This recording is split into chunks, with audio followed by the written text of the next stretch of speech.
Good morning, good morning, good morning. This is Sister Naira. I am here right back again with episode number 10. I am truly excited today. As you know, you have joined in on the Heal on Purpose podcast. Today, we are intentionally eradicating generational traumas, dramas, limiting beliefs, and self-sabotaging behavior patterns. So as you are tuning in live, on via Facebook, live via YouTube, I'm going to ask that you like and share this video because we are going to truly enlighten you today with minding the mind. In addition, if you are listening to my podcast, we definitely want you to subscribe to the podcast so that you can get content every single week that will help edify not only you, but your family, your community, and ultimately the world. And today, I'm excited because I have such a powerful sister, a sister that's full of compassion, a sister that's full of love, and a sister that's mission minded when it comes to the resurrection of the mind, the heart, and the spirit, starting with the Black family and abroad. And so today, I present to you and introduce to others Sister Annissa Muhammad. She is going to talk about minding the mind.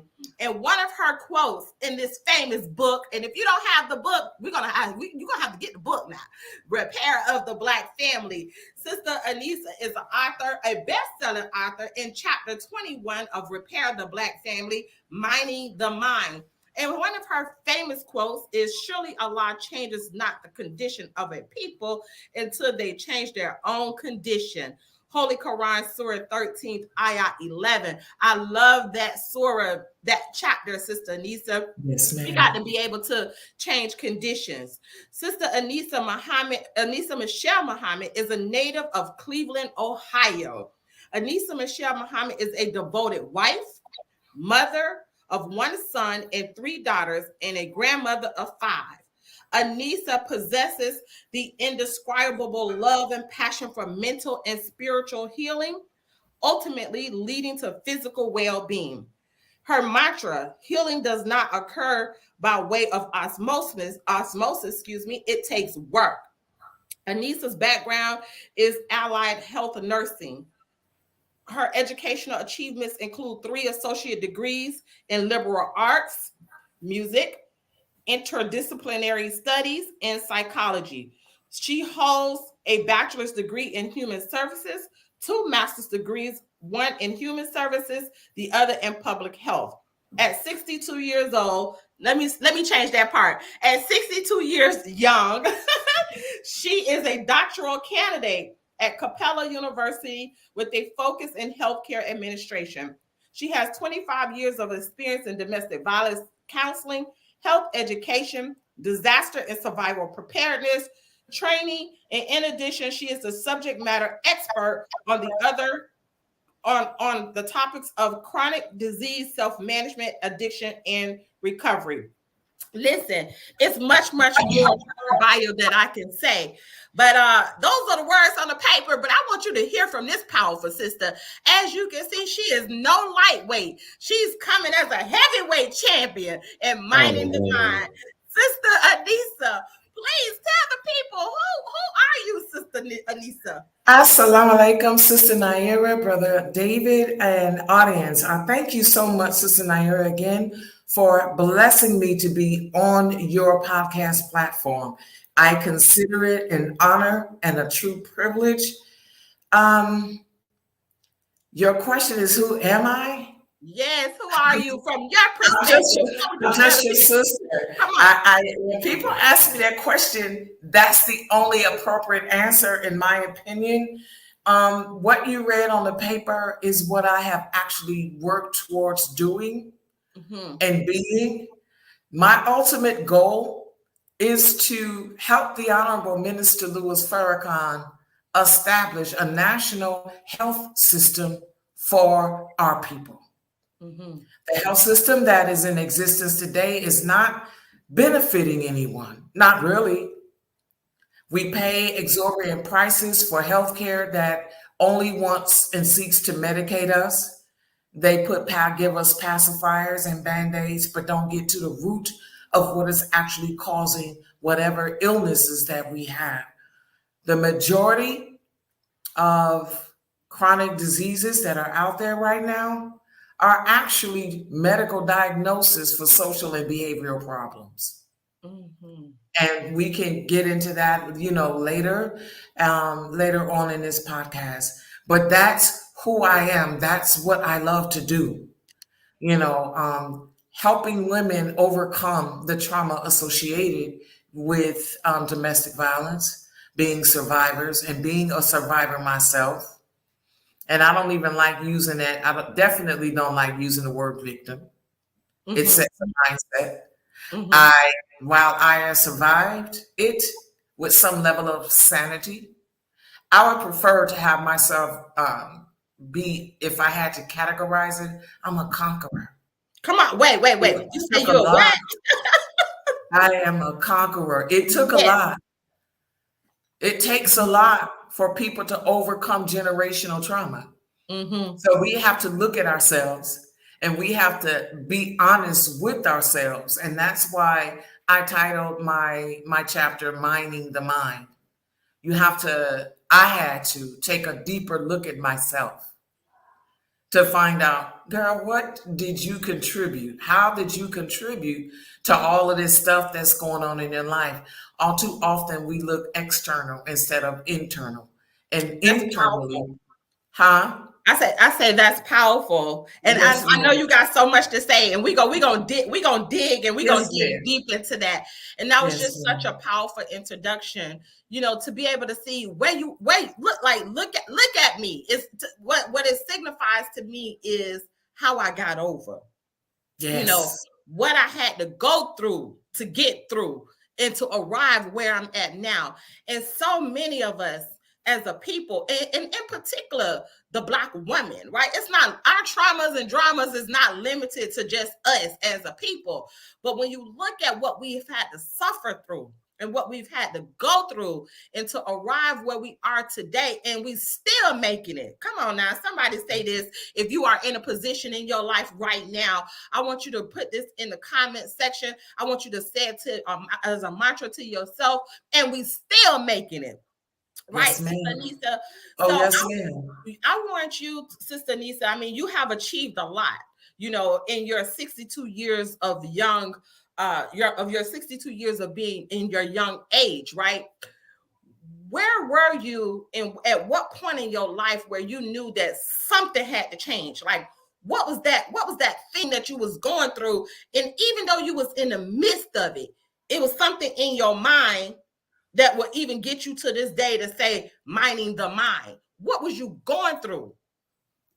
I was 37 years old, and I was on what I'm going to call a traumatized autopilot, falling into the mind of being a victim. Oh, woe is me. Oh, woe is me. What is happening to me? And I was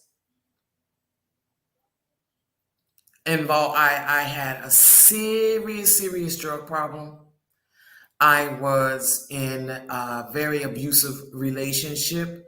I was a mother, and I wanted to make a change, and I didn't know how. I didn't, because I had convinced myself that I couldn't do any better.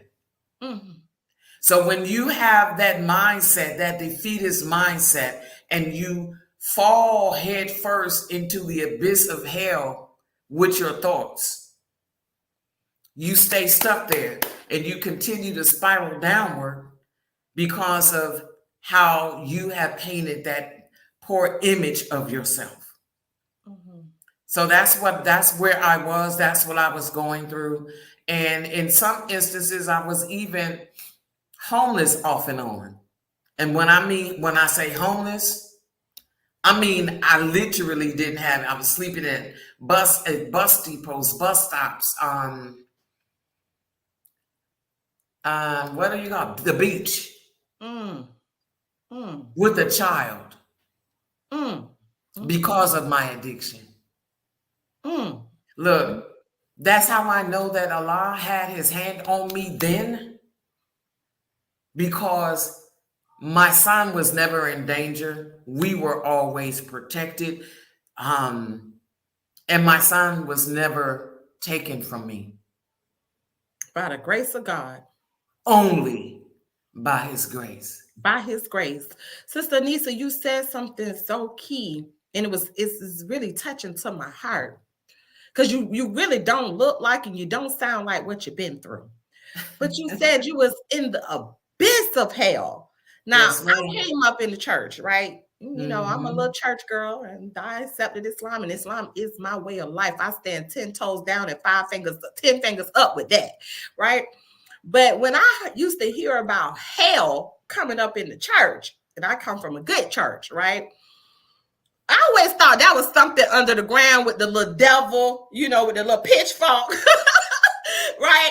And that's how you knew that you was in hell. But here it is, you stand tall today to say, look, I done been to hell and back, okay? What would you say? What's the condition of hell for people that may still have in their mind that you only go to hell when you physically leave this earth? What did that look like for you? And what are some of the identifying points that one can look at and say, you know what? I'm in the abyss of hell and I got to make a new decision. Not only a new one, but a new powerful one. Yes, ma'am. The Honorable Elijah Muhammad and the Honorable Minister Louis Farrakhan teaches us that hell is a state of mind, a state of being, and a state of existence. Mm-hmm. It's not an actual place, but it's also a place of the mind. Mm-hmm. Mm-hmm. So when you are in despair, when you are in a condition to where when you wake up, you don't want to live. When you wake up in the morning and you ask God, why am I still here?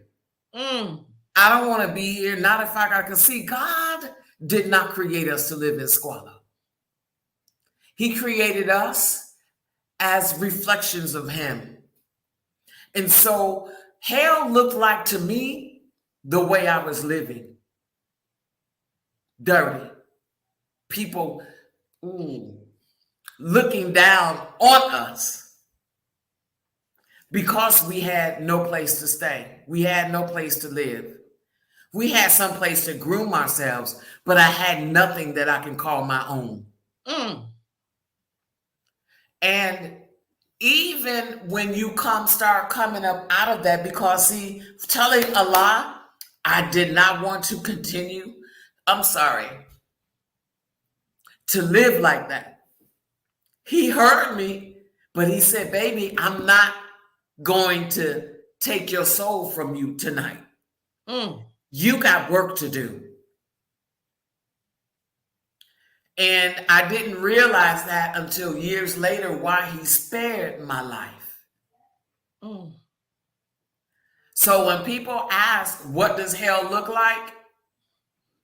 You have to look at what condition of life do you have to actually be in for you to be in despair? Because if hell is a state of mind, a state of being, and a state of existence, and a condition of life, that's what my quote is: Allah changes not the condition of a people unless they change themselves. So whatever despair looks like to you and for you, that's powerful. That's your hell. That's your hell. And let me tell you, see, you really went so deep in describing your physical and your mental and spiritual condition, which is so powerful. And even when I look at my life today, and Allah has been good to me. God has, for those who don't know what the word Allah is, it simply means God. He's been so good to me. But I know that I am not in his total grace when I'm not at peace. See, come on. I got to have a sense of peace.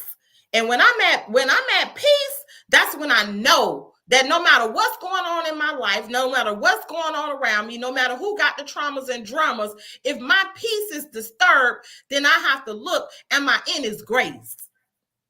Is his favor upon me? And then I do what I got to do to quickly restore my peace. And most times I say quickly. I'm not even wasting no time.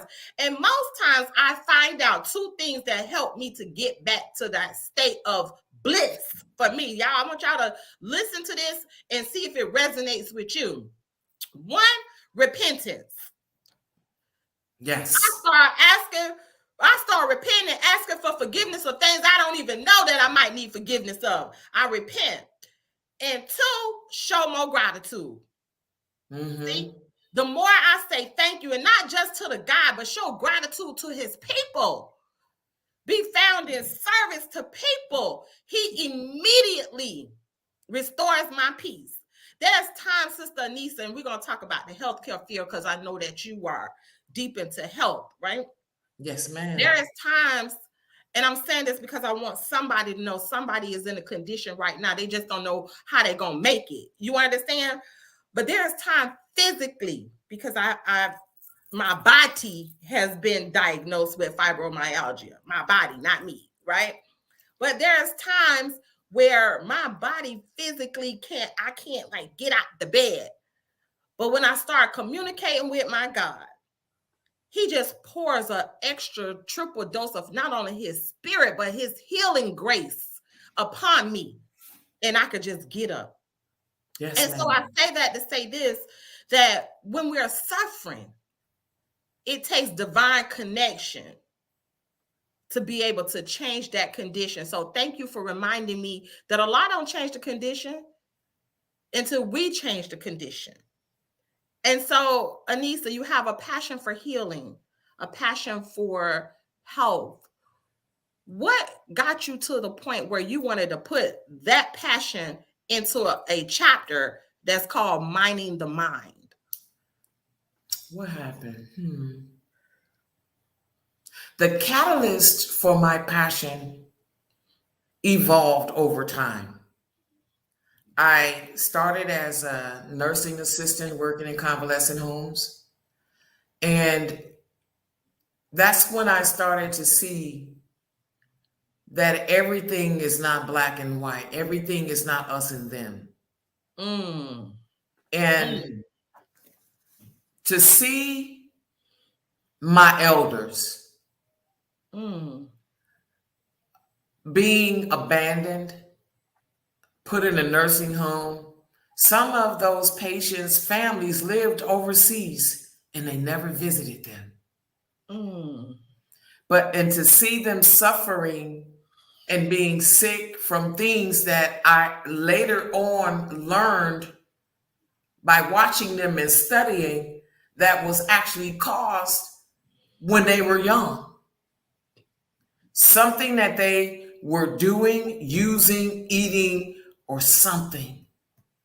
Because and you have to come up with that synopsis, because if you have not been, don't have a congenital, meaning if you were not born with a particular condition, then the conditions that we have as far as illnesses and things of that nature evolve over time, and it doesn't hit you. God did not put us here to suffer like that when we're older. And I'm looking at them with tears in my heart, thinking they are in their golden years. They worked hard all their lives, and they should be living in some sort of ease and enjoying the sunshine and stuff like that. But they stuck in here. And I vowed to myself that I would continue to study to help others, but mostly myself, because Sister Annissa not going out like that. Oh, wait, hold on. We want the whole audience to hear that, okay? Annissa not going out like that, okay? No, I'm not. And we want everybody else that's listening. If you got something going on in your life, you got to say your name. Such and such is not going out like that, okay? So that's the affirmative. Today is a very powerful day. So we're affirming all good things right now. So Annissa said she's not going out like that. So what's the road, Sister Annissa? Let's just look at this, especially when it comes to how to eat to live, right? Because as a people, being a broken people, being made to be other than our own self, being made to eat other than good foods to eat spiritually, mentally, emotionally, and physically.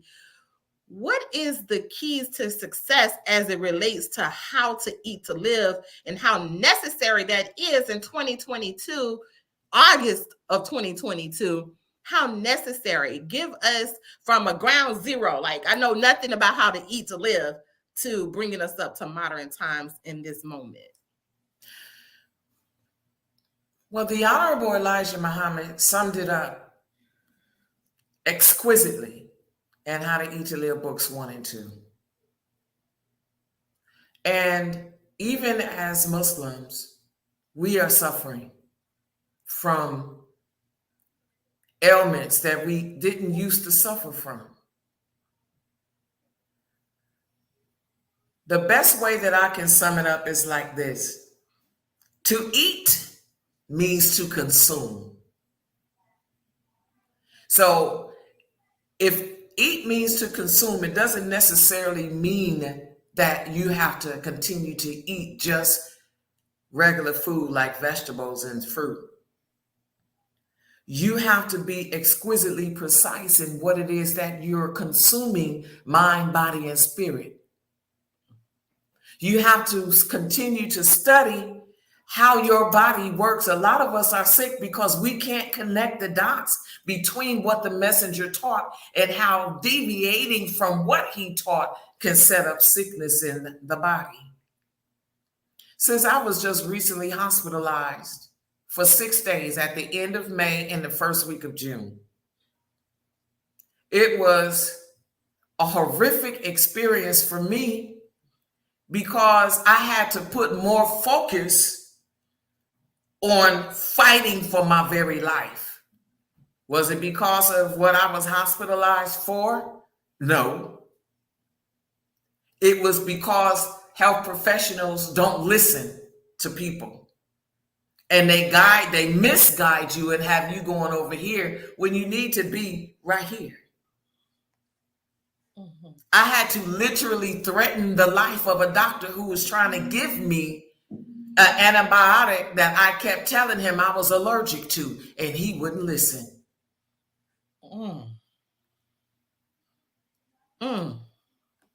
But out of that, I learned that I have this inflammatory stuff going on. My body is something in my body that my body is fighting.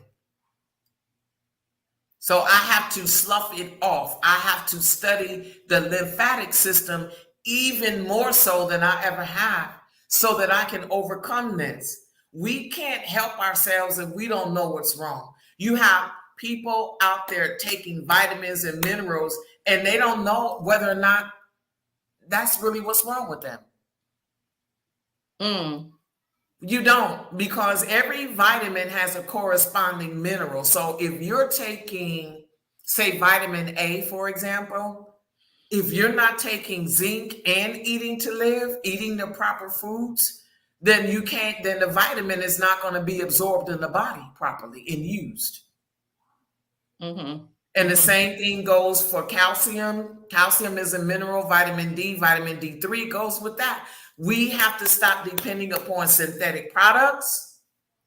We have to really try to get the books that the messenger prescribed for us, How to Eat to Live, but apply it in a more scientific way. Just, sister, you stated something before we came on the air. And you said that you had to really take what you have and bring it up to the modern times. We have to take that book and bring it up to the modern times. Genetically modified products were not at the level they are now in 1972 when those books were published. So we have to learn how to identify those products because they're not real. The seed is contaminated with toxins and poisons. The only reason why they exist is because people got tired of being, having their food actually sprayed with toxic chemicals to kill bugs. Why kill the bug? That's messing up the ecosystem. So what if you lose a little bit of the fruits and the vegetables because of the crops, but you want to destroy everything, even the people who the crop is being grown for? Mm-hmm. So that toxic chemical to kill the bugs is actually inside the seed. And if it's in the seed, it's in the fruit. If it's in the seed, it's in the vegetable. Now y'all, and they're using mulch instead of real soil with worms to grow food. Mulch does not have any nutrients in it.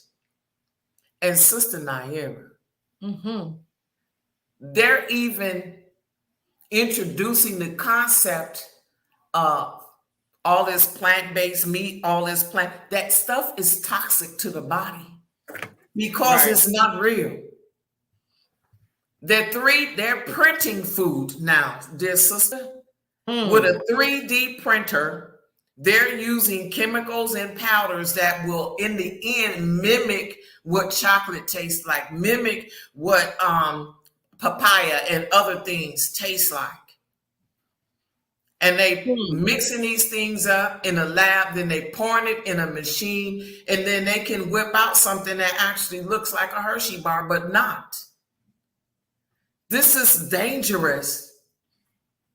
And we have to pay more attention to not what's on the surface of what they put up on the news.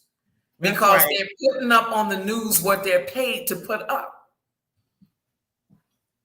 Google searches, you have to look deeper than that. This is some serious stuff that we have to deal with. So that's why we have to do and go all out to support the Staple Goods project that we have and get that information to our people.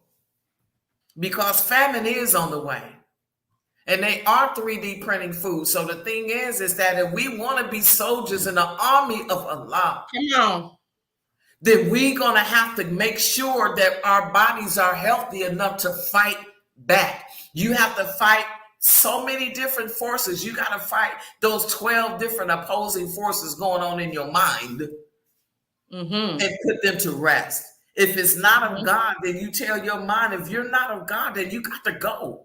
Teach. Wait a minute. Hold on. You got to go. And that's real powerful. That's powerful. I want to hold that point right there because you said so much loaded information, and I pray that the guest is writing these things down. Though we are not doctors, right? We're not doctors, but we are prescribing the prescription of what Almighty God has given to us as student followers of the Honorable Minister Louis Farrakhan, subscribers to the teachings of the Most Honorable Elijah Muhammad. So any medical advice we cannot be responsible for. But the most pertinent thing that I have heard you say, which was everything, but in particular, if it's not of God, it gotta go. And we got to know how to cast out demons, Sister Annissa. Yes. Right? And that takes skill. But out of the skill, I would like to impress upon our listening audience is it takes love for self.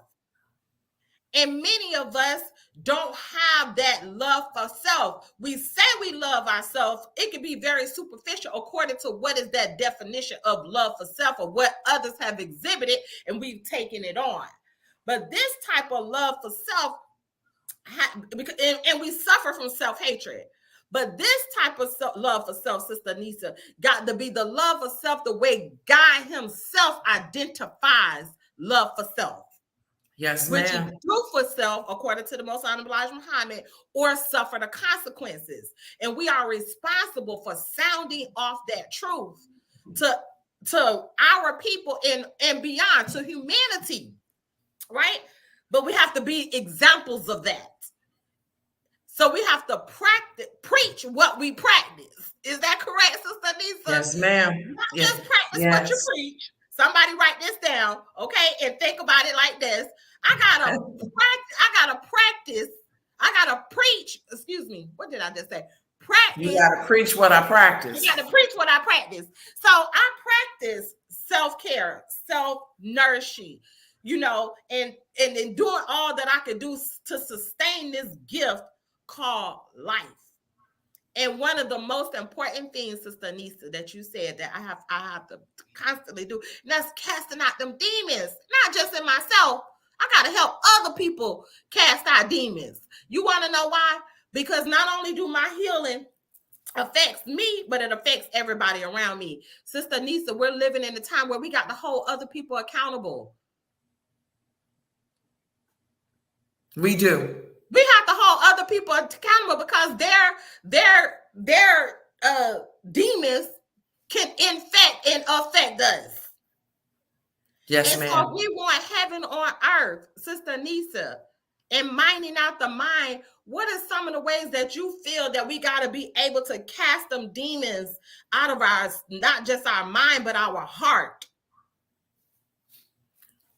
One thing that I had to do was disconnect myself from everything that I thought I knew. Because when we live our lives based on what we have accepted as truth.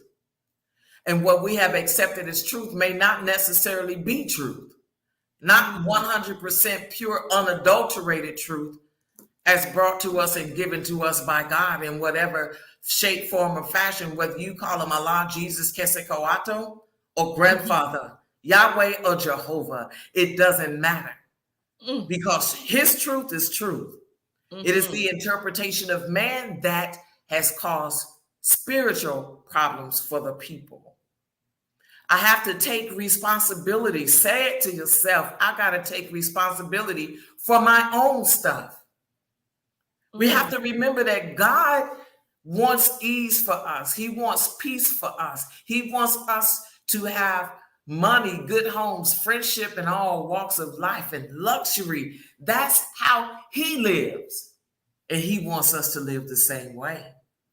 But there's a price that you got to pay to get all of the things that you want. You have to accept your own and be yourself. And what is your own self? Your own self is a righteous Muslim, and Muslim only means one that submits his or her will to do the will of God. So when people ask me, how did you go from here to here? I had to be truthful with my own ugly stuff. Wait a minute. Hold that right there. We got to be truthful with our own ugly stuff. Yes. My God. Yes. My God. Yes. Listen, family, we casting out demons today. And the way we do that is we got to look at the man and the woman in the mirror. And what I have come to find, Sister Annissa, as you are putting these powerful jewels out there, we want the audience to really catch them. Truth lasts forever. And truth is transformative. So if you desire to transform your life, then you have to know not only are you to look for truth, but know that you are the truth. And you got to be willing to see yourself as a truth that's being in a state of existence that is constantly transforming, right? Because we're on a journey to get back to our higher selves and get back to the original God. No matter who you are, regardless of race, class, creed, and color, truth is transformative. And we have to, somebody take a note on this, a mental note.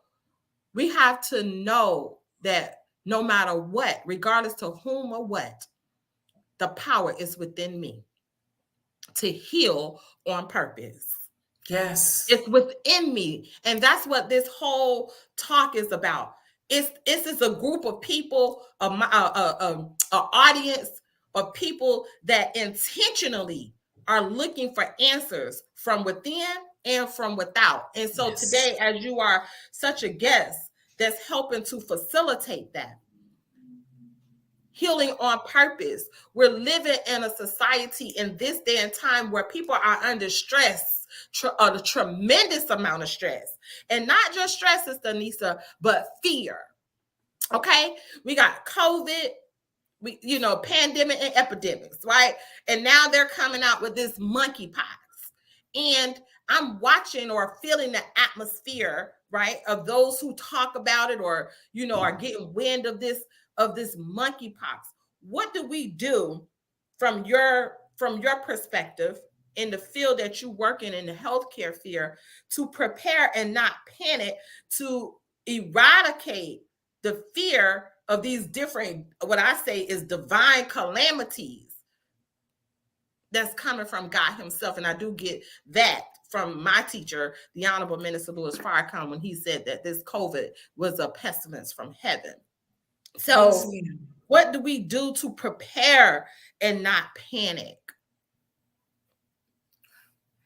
While the information and the science that I have accessed regarding monkeypox is sketchy,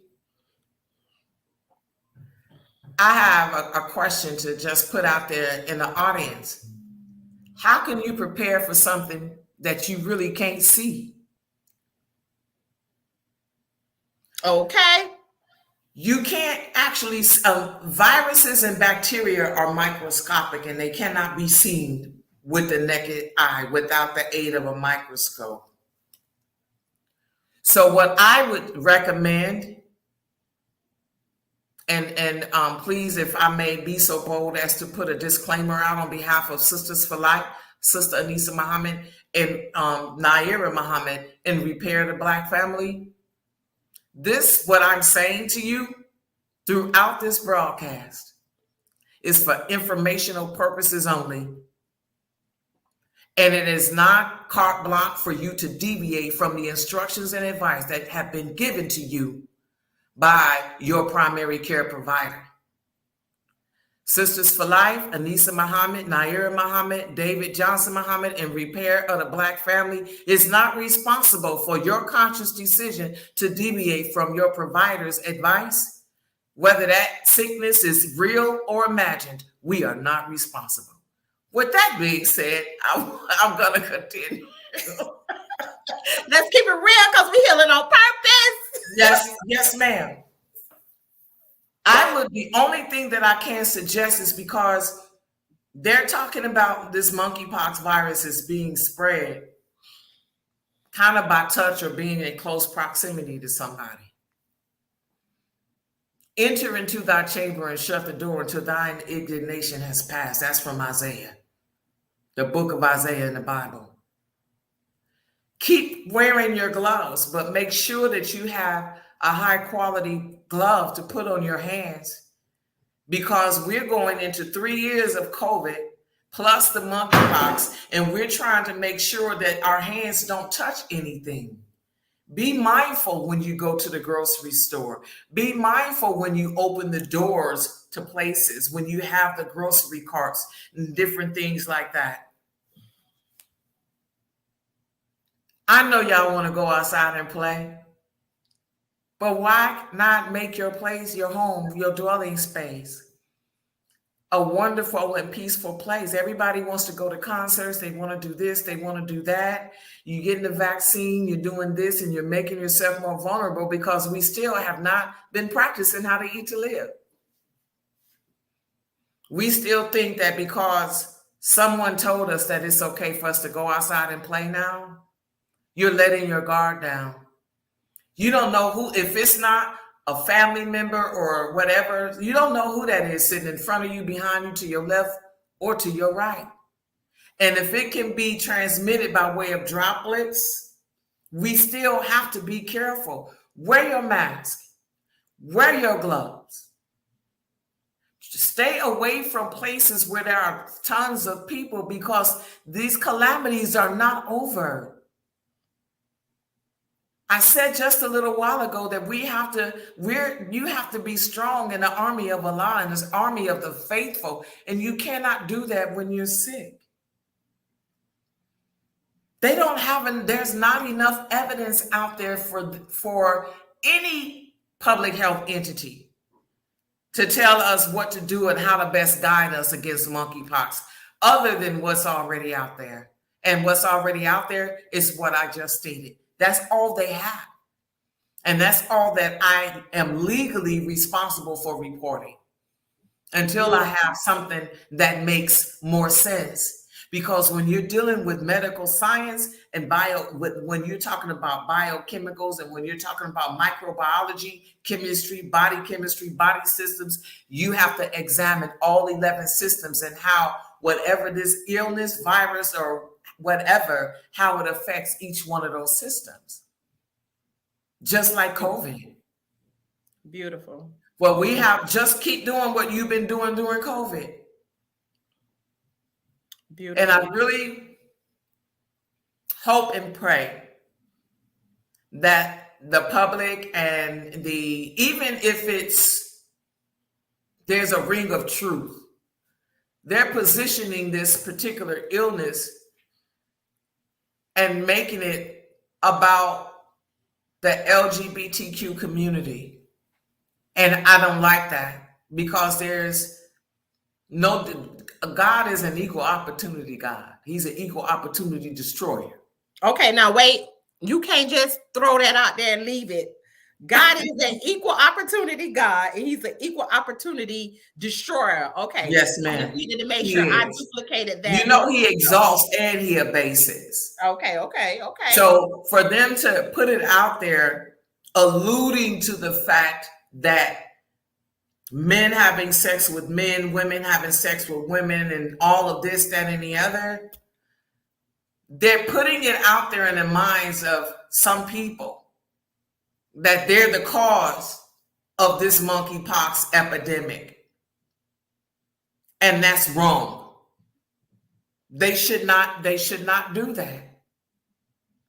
And I'm speaking from a professional point of view. That's wrong, because it's putting a stigma up from other people in the minds of other people, because it's some very disturbed people out here that just don't have anything else to do but to be hateful towards people for whatever reason they think is necessary.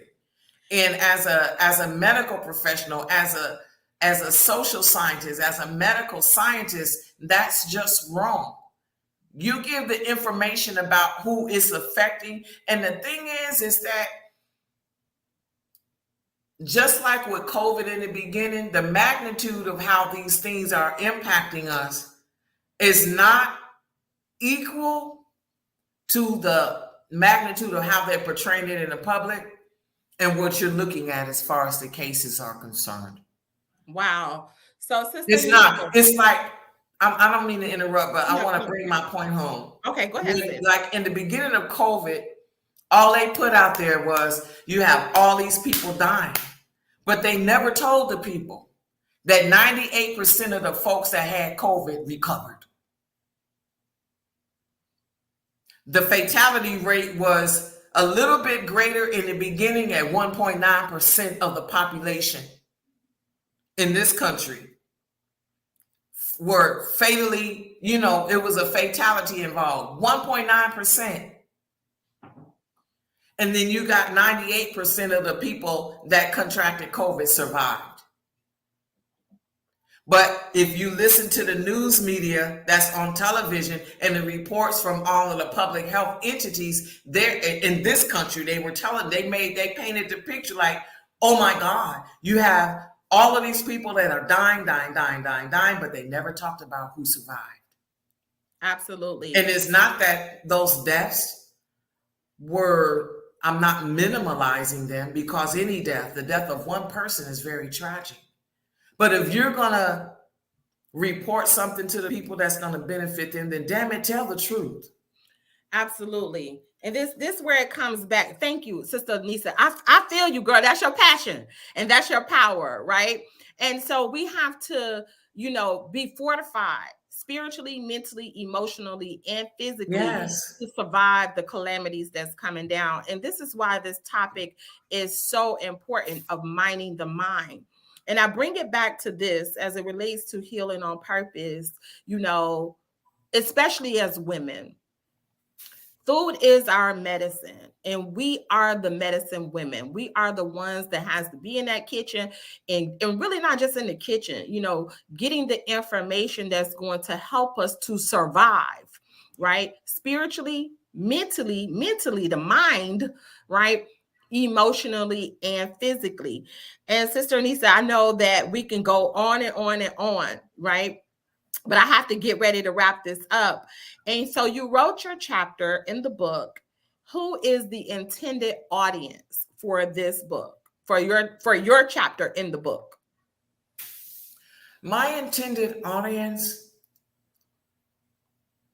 in one sense, is in a general sense, is for anyone that is facing difficulty when trying to change and doing things positive in their lives to overcome the head noise that we experience when we're trying to change. But it's more specifically for those who know someone or someone who is going through or has gone through domestic violence issues, that have experienced self-sabotaging behaviors, for those who don't understand why this keeps happening, this, that, and the other keeps happening, negative things that are happening in their lives. And it's for those that have addiction issues. I still struggle with sugar. And the killing part about it, Sister Naira, is that if I don't go to the store, girl, I can cook. You know what I'm saying? So I'll go in the kitchen and cook something just for one cookie. And then wind up giving away. I done made 2 dozen, but I'm gonna eat one and get the rest of them away. And so I struggle with it, but that's my reality.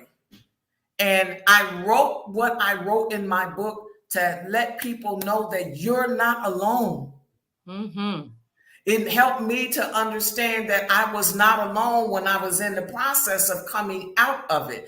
Because when you look at the different personalities that float around in our head, believe it or not, there are many. For every single one person, you have a minimum, Sister Ava said, of 12 different facets of your own personality. And every last one of them want to survive. So you have to... Don't I know that? Yeah, you have to deal with not just the fact of admitting and acknowledging that those different self-defeating, self-sabotaging aspects of your own mind exist. You have to come under the realization that they hard to boot out because they want to survive. They're actually entities that live within your own mind. And we have to face it. And it's kind of like, you know what? I got to act like Muhammad Ali and Sugar Ray Robinson and Sugar Ray Leonard and all of the great boxers and fighters and call on that God that's within me and go to war with them. My book is for this chapter is so vital for anybody who wants to have the courage and sum up the strength to peel back the layers of the things that's going on. And it's for anybody that is willing to be honest with themselves and take a look in the mirror and understand that at the root of whatever it is that you're going through is you. Beautiful. Let me ask you this next question. Thank you, family. Y'all got to get get the book to read her chapter. And we're going to give you more information on how you can contact Sister Annissa and get the book from her. Definitely, Sister Annissa, let me ask you this. Wait, I just want to make one point on what you just said as it relates to the many personalities and getting to the root. One of the key tools, and I'm not going to go into it today because it can be a long talk, but I had to conquer what you just talked about when it comes to the mind. I had to use that gift that was given to us by the Honorable Minister Louis Farrakhan as it relates to Dianetics, which is the modern science to mental health, right? Mental health is definitely something that is self-care, right? When you can mind your mind and be effective at getting rid of your demons and casting out your devils. And so the tool that I had to use, I had to use that tool and that gift, and I'm going to say it, that gift of Dianetics. And our people are not totally familiar with it. We may even be afraid of it, but I'll guarantee you that if you just read it, look at it, and then test it out, that's the key, Sister Annissa. Yes, Testing it is. it out to be able to cast out your own demons. Good God Almighty, look towards that freedom of not having that chatter, and that's the benefit that I gain. I don't have those voices anymore.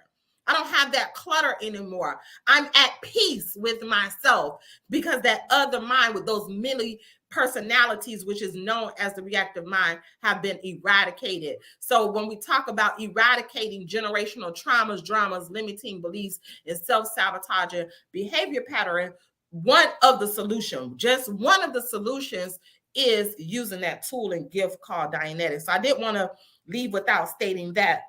Sister Annissa, you have become a best-selling author, not just an author. You are a international best-selling author.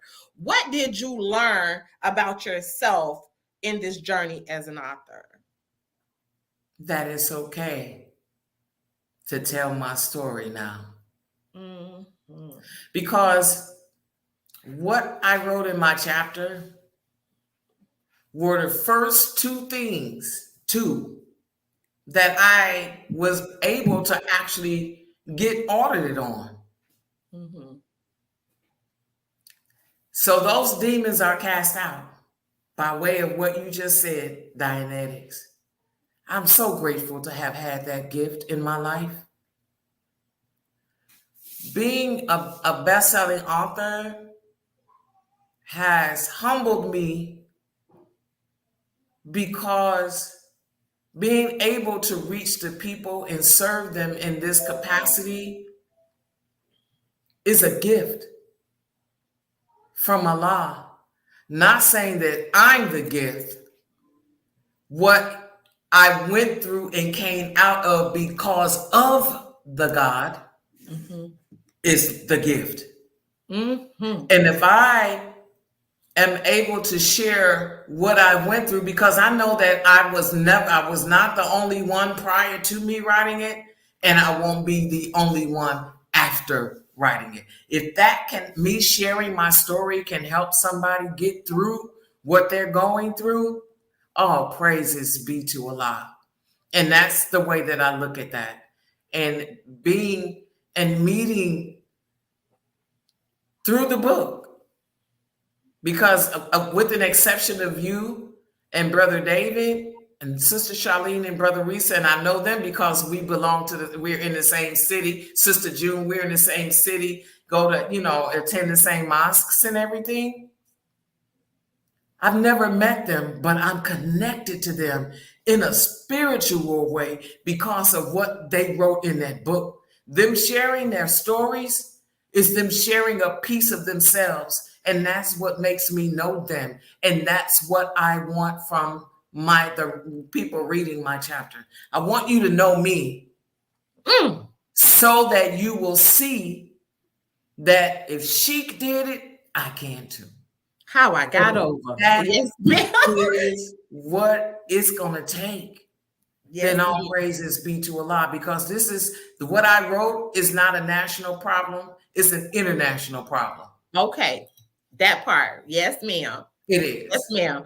Okay, good. So we have a few more minutes, and I just want to say this, family. Sister Annissa, well, one thing I want to say this.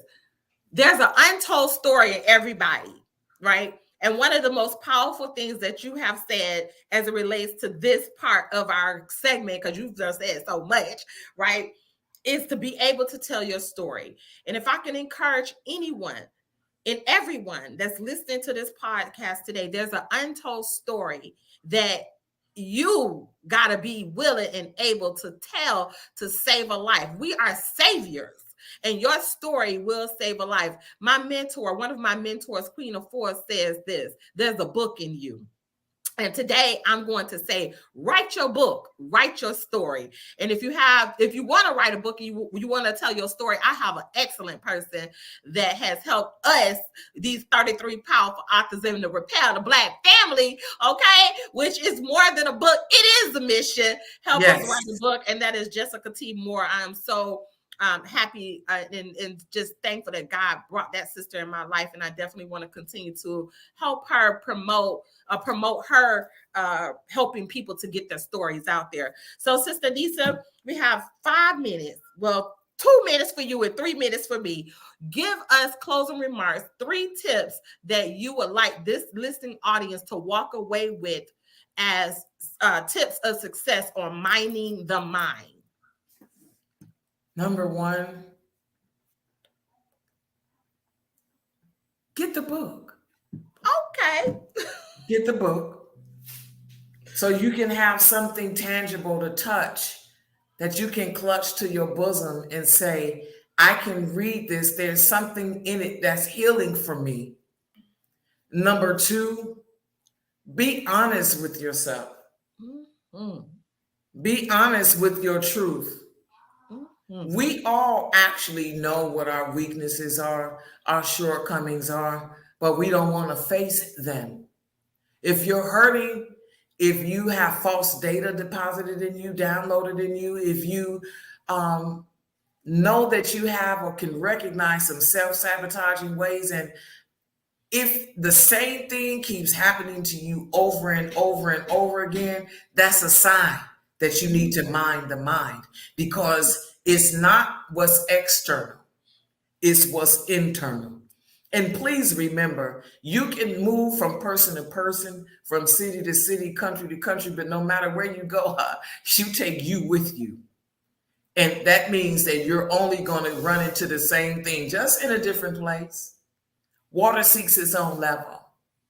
So if you want to be riding the waves of success and love and joy and tranquility, mind the mind. Mm-hmm. Beautiful. Sister Annissa, how can people get in contact with you and get the book from you? You know what? I gotta go do a whole bunch of stuff to retrieve my affiliation link, but reach out to me through my email and I can get back with them. Okay, so give your email address.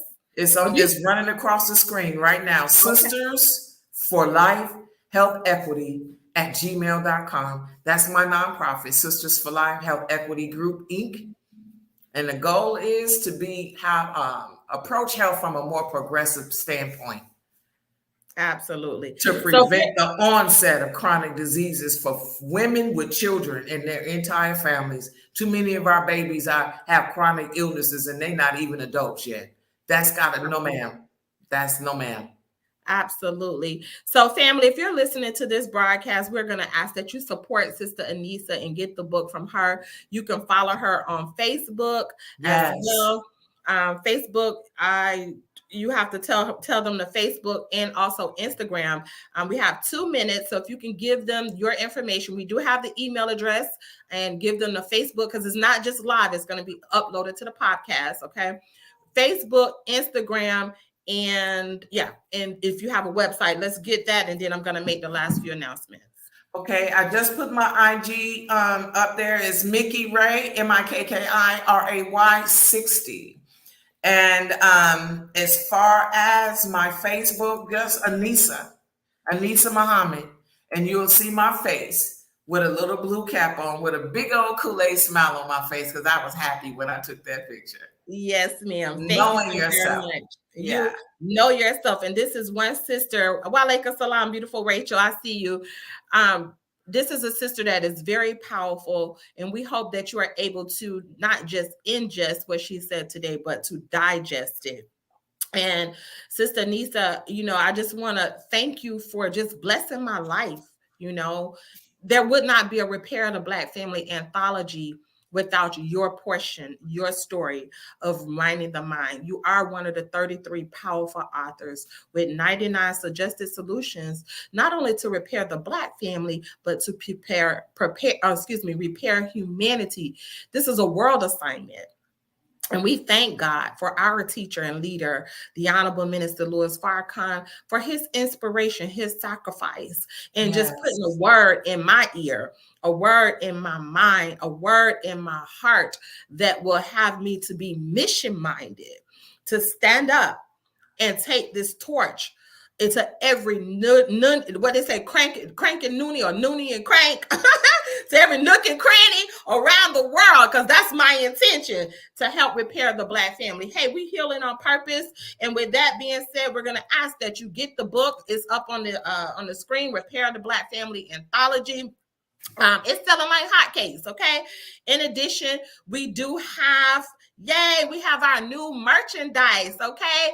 So the new merchandise are these beautiful shirts. We want you to support the shirt, because every shirt that you purchase, it goes towards the foundation. Repair the Black Family is a nonprofit organization, and we are striving to continue to help heal on purpose across the world. We know, look, we got a lot of love, but we don't have a lot of money. But money is just attention unit. So we are giving you our attention to continue to help to restore the families. So we have these shirts, Unapologetically Healing, as you can see, Heal on Purpose. These shirts are $24.99. You get to wear your healing on your chest.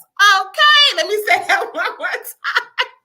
You get to wear your healing on your chest, okay?